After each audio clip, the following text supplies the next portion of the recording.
Mayonnaise తింటున్నారా? రెస్టారెంట్లలో కరకరలాడే ఆహార పదార్థాలను ఆర్డర్ చేస్తే మయోనైజ్ తప్పక ఉంటుంది. సాధారణంగా దీన్ని పాశ్చరైజ్డ్ గుడ్లతో మాత్రమే చేస్తారు. కానీ దీన్ని ఏమాత్రం నిల్వ ఉంచినా, అపరిశుభ్రంగా తయారు చేసినా ఇందులోని బ్యాక్టీరియా ప్రాణాంతకం అవ్వచ్చు. అనేక తీవ్ర అనారోగ్యాలకు దారితీయొచ్చు. మితిమీరి తిన్నా ప్రమాదమే అని పోషకాహార నిపుణులు హెచ్చరిస్తున్నారు. మరి ఆ సమస్యలేంటో తెలుసుకొని ప్రత్యామ్నాయాల్ని ఆలోచిస్తే మేలు కదా. శాండ్విచ్లు, సలాడ్లు, ఫ్రెంచ్ ఫ్రైస్ వంటి వాటితో తినే మయోనైజ్ను కోడిగుడ్లు, నూనె, సోడియం ఎక్కువగా ఉండే ఉప్పుతో తయారు చేస్తారు. దీనిలో కొవ్వులు అధికంగా ఉండి బరువు పెరిగేలా చేస్తాయి.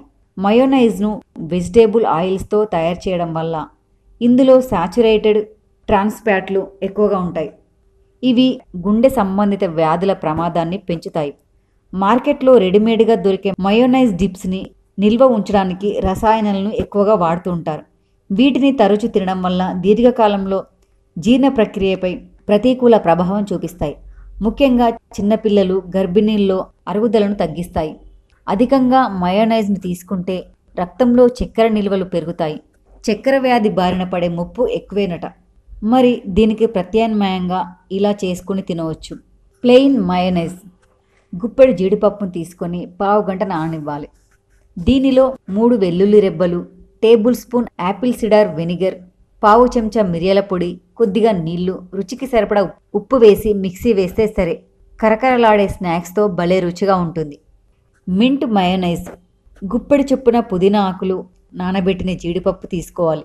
దీనికి 3 వెల్లుల్లి రెబ్బలు, 2 పచ్చిమిర్చి లేదా నానబెట్టిన ఎండుమిర్చి, చిన్న అల్లం ముక్క, table spoon Apple cider vinegar, కాస్త నీళ్లు పోసి బాగా మెత్తగా రుబ్బుకోవాలి.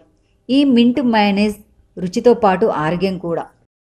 మయోనైజ్ని తినాలి అనుకునేవారు బయట దొరికే మయోనైజ్ని కాకుండా ఇంట్లోనే చేసుకుని తింటే రుచికి రుచి, ఆరోగ్యానికి ఆరోగ్యం.